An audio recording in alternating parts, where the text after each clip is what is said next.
I've got a 95 Chevy. It's was a 3/4 ton. You can tell it's a 95 because of the way the dash is, with the 2000 dash that's in it. Anyhow, my injection pump is making some problems. I DB2 swapped it a while ago, and I had the pump rebuilt, and it started shuddering at right around 1500 RPM. So we'll get her on the road. It's warming up a little bit yet. It's kind of cold this morning, so I'll show you what it's doing, and then we'll go under the hood and we'll see what it's actually. I'll show you what I did so far. Alright, so here we are. I got her up to temp, and so if you get her up right in the 1500 RPM range, we'll see if it does it. I don't know if it will going downhill. You'll just get this nasty, like, hesitation going on. We'll have to wait till we get to this hill. Okay, here we go. So,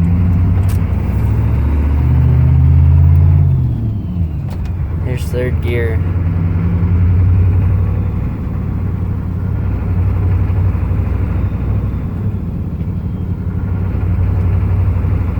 Oh, now it's not gonna do it for me.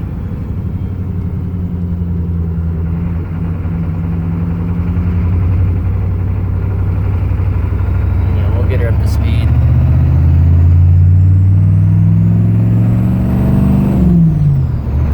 You can tell by the sounds it makes, it's probably not factory, but it still takes just as long to get up to speed as a stock 6.5 would.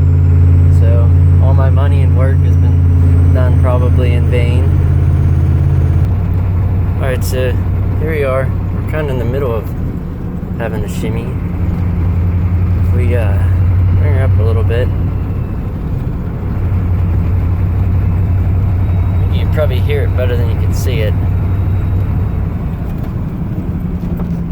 Oh, bend.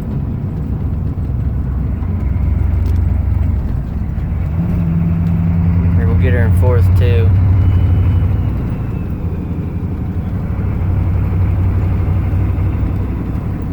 It's gotten a lot better since I started playing with the pump a little bit. Right there, it's shaking a little. Hang on, we got a stop sign coming up. I'm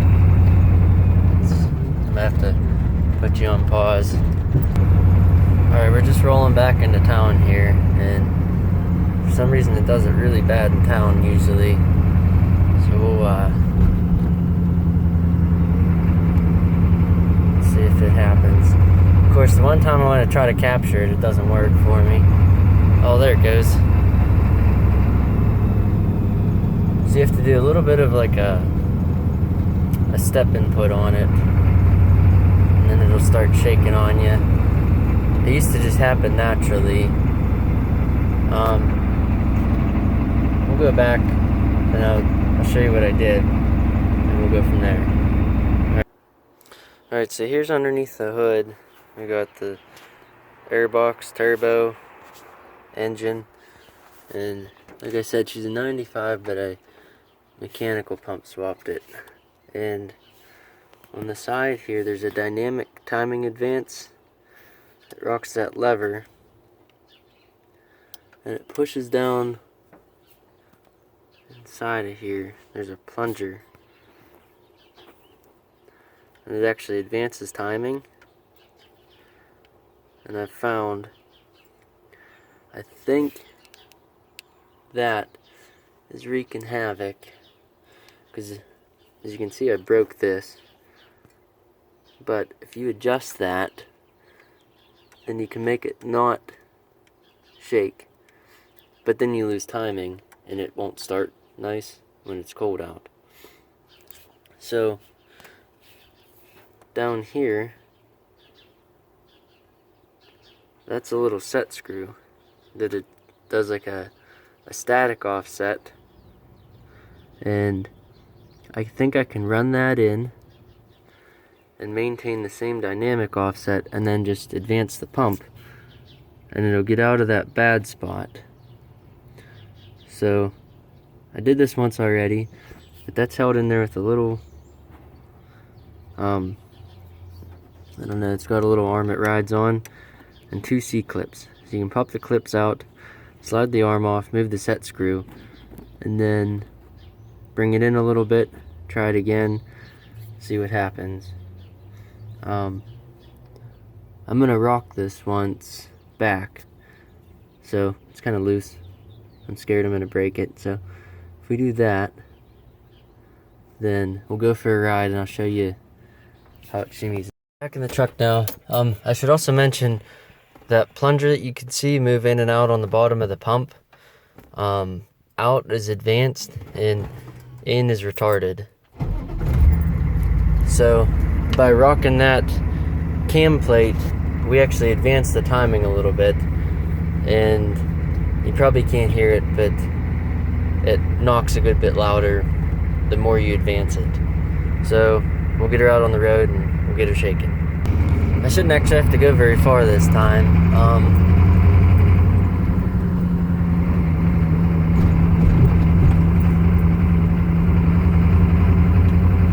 Hear how unstable it is?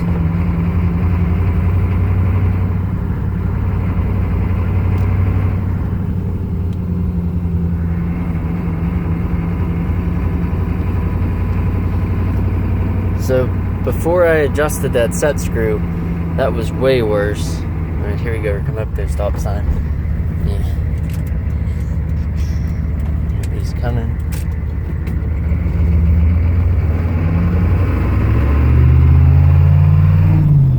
You can probably hear the knock now, it's much more pronounced.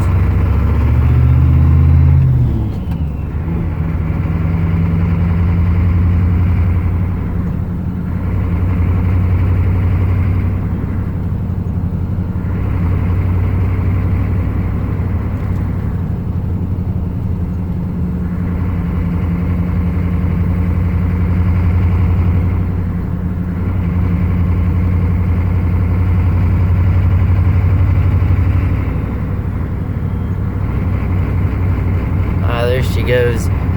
So that's what it used to do a lot. We'll hit her after this light.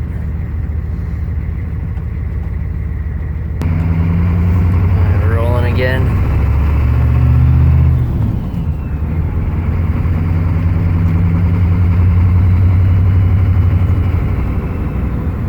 So it seems like she's right about 1500.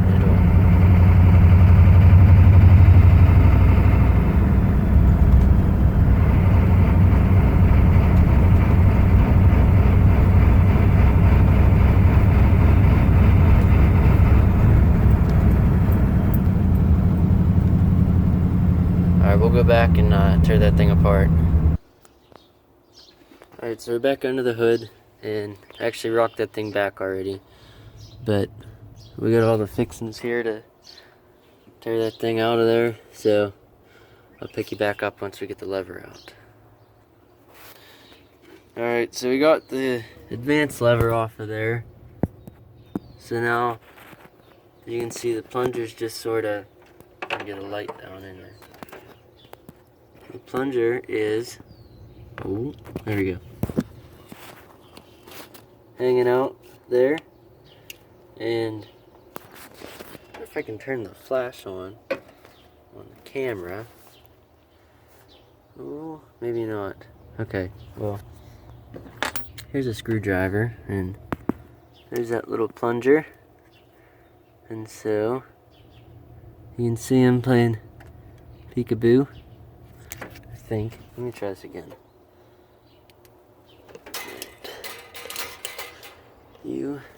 Aha, there we go. And now, if you do this, you can see that plunger move in and out. So that's what that thing does. You can see on this cam plate where there's a wear mark on it where the lever usually rides, and it's got that taper in it for moving that lever in and out as you rock the throttle. So this here's the little rocker arm, and best procedure I got so far for pulling them C-clips and not losing them is you set a magnet in there and then just pop it off with a screwdriver, let the magnet catch it and pull it out. So here's the set screw on this arm. It's got a little Teflon roller up here, 1/8 inch. I think I went in a turn last time and brought that out, so we'll go another turn or so and we'll see what happens. Alright, I'll see you when it's back together. Alright, I got that guy set back in there. The C-clip's not on, but what you want to do is you bring this thing up and then make sure you can still, so right now it's bound up tight. I don't think that's great. You want to have play in there, so I got to take that out just a little bit because you don't want to force anything down there. So yeah, just with your other hand, once you're up like this, rock that lever and see if you have play. If you don't, come out some. Alright, so she's all back together now, and let's see if I can give you an example here. So if we balance this guy nicely and rock that, then I use my other hand. Do I cover it up? I do. But see that? At full throttle, we still have play on it. Now the one thing, that plunger, it has years of stuff there. Well, probably 3 years because that's all the older the pump is. But on that plunger piece that goes into the pump, it's probably going to leak a little bit because it's not as shiny as what's been inside the pump riding that seal forever. That's okay. I think that's better than having a little shutter. So, I guess in essence, the effect of running that screw in is the same as actually loosening them 3 bolts and retarding the pump timing. It's just a static timing offset, and so I figured if I could run that in so that we were out of the spot, there's a spring in there. I'm thinking something got tired, I don't know, but if we could make it so that that spring was being pushed on more, then it wouldn't shake, and you could get the same dynamic offset from this cam plate that they had from the factory, and then I'll just advance the snot out of the pump out here to make up for the timing retard off of that.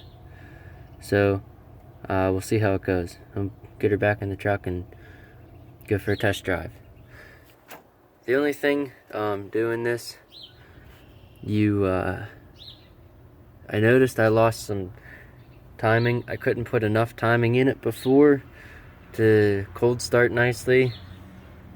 It still starts at like 0 degrees, but sometimes you got to start it a couple times and she'll hem haw and finally come around, as opposed to just starting up nice and idling. But I think that's a fair trade-off for not having a shake until I eventually get tired of it and decide to rebuild the pump again.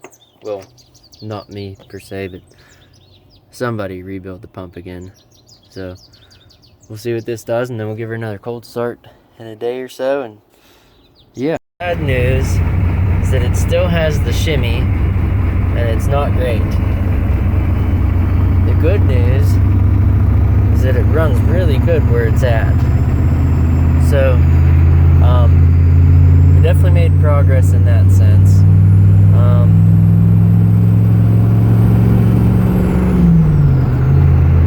I'll do a pull here soon, but so I tweaked that cam plate to get as much timing out of it as I could at idle for cold starting, and you can hear as you get into it, the timing goes away, the knot goes away, and it's right where it wants to be for actually boosting and pulling hard and not throwing a rod. So we'll get up on the freeway here. I'll do a pull onto the freeway and you can hear and see what's going on. Alright, be back in a sec.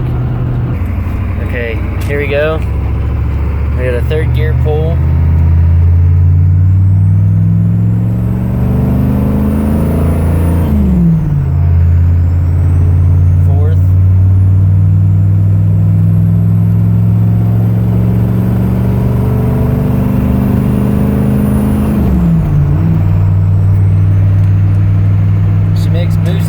Nice. We hit 20 psi a couple times there, and so now you can see. You might not be able to. LEDs flashing in the camera, but we can listen to the boost though.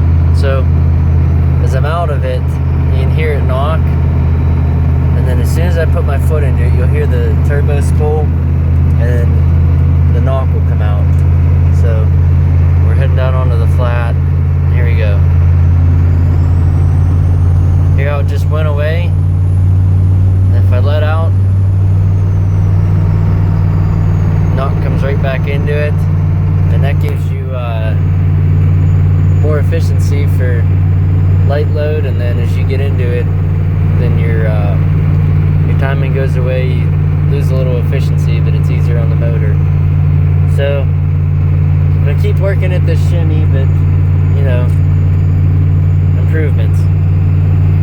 Since that didn't work, I'm just taking timing out of that cam plate, and I'm just gonna keep retarding it until it stops shaking, because well, you know, that's just how it goes. I'm gonna take you along this time and just show you what I'm doing. Pretty straightforward. And then you shut the truck off. Go over here and get the throttle. Just rolling this a little bit. I took some out. You can see that lever still responds.